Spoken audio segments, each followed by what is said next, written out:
إن الحمد لله والصلاة والسلام على رسول الله.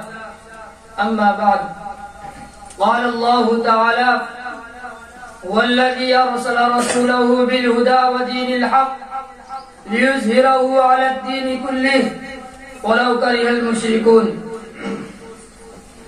أيها السادة، إننا لو نظرنا إلى ما يحدث للإسلام والمسلمين نظرة فيها إنصاف لرأينا أن هناك بشائر كثيرة تنبئنا أن الغد لهذا الدين، وأن المستقبل لهذا الإسلام، وأن هذه الأمة لن تموت.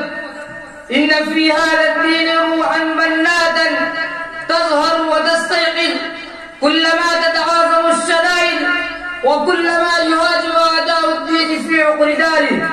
هناك يستيقظ أهل الإسلام وينتفض أصحاب هذا الدين القيم من جديد. نعم، هناك أحاديث تدل على أن علامات الساعة قد ظهرت، وأن المسلمين قد ضيعوا الدين وبدأوا يتبعون أعداء الدين شبرا بشبر. فإن ظهرت علامات الساعة الصغرى فهناك بشائر تدلنا على أن هذا الدين سينتصر، وأن هذا الدين ستقوم له دولة، وأن هذا الدين سترتفع أعلامه خفاقة فوق العالمين.